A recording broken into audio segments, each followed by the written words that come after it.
আসসালামু আলাইকুম, কেমন আছেন সবাই? চলে আসছি। আঙুরগুলো বেঁধে দিয়েছিলাম কিছুদিন আগে, তো পাখির যন্ত্রণায় আর টিকা গেল না।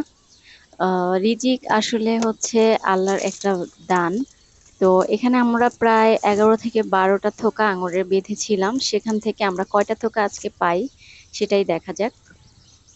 যে প্রথম যে থোকাটা পেরেছি এটা থেকে কিন্তু অলরেডি এটা বেঁধে রাখার পরেও বুলবুলি পাখিগুলা যে ছোট ছোট, ওরা হচ্ছে কিভাবে যেন মানে বাঁধটা আলগা করে সেটা থেকে ভিতরে ঢুকে খেয়ে ফেলে। যেমন এই থোকাটা দেখাচ্ছি, এই থোকাটা কিন্তু মোটামুটি বেশ বড় একটা থোকা। এই হচ্ছে অবস্থা ওই থোকাটার।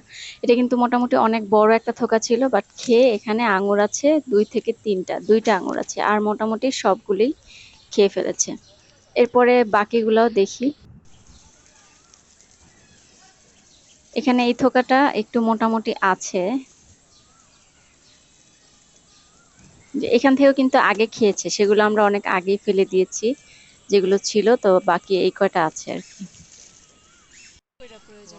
এরপরে মাশাল্লাহ এই থোকাটা একদম বড় ছিল এবং এই একটা থোকাই বড় আছে, আর বাকিগুলো তো দেখছেনই কি অবস্থা।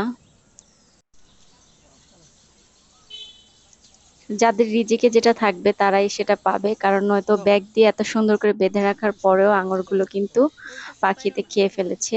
দ্যাট মিন এই আঙুরগুলো আসলে পাখির রিজিকেই ছিল এবং আমাদের জন্য যতটুকু অবশিষ্ট রেখেছিল আল্লাহ, আমরা অতটুকুই পেয়েছি, এই হচ্ছে কথা। এই যে আর একটা থোকা, এরকম আরো বেশ কিছু থোকা গিয়েছে যেটা ভিডিও স্কিপ হয়ে গিয়েছে, যেটা পারার পরে আমরা মাত্র এই যে 10 থেকে 11 থোকার মধ্যে মাত্র 3টা থোকা আমরা অবশিষ্ট পেলাম, আর বাকি সবগুলো এভাবে পাখিতে খেয়ে একটা কি 2টা ছিল। আর এখানে আনার, আমরা যেটা সব থেকে বড় আনারটা, এটা একটু পেরে দেখবো জাস্ট কেমন ছিল। তো এটা একদমই আমি কাটাটা ভিডিও করিনি, তবে কাটার পরে এটা একদম কাঁচা ছিল, সো আনারগুলো আরো অনেক পরে পারতে হবে, বুঝতে পারলাম। ভালো থাকবেন সবাই, পাশে থাকবেন। আল্লাহ হাফেজ।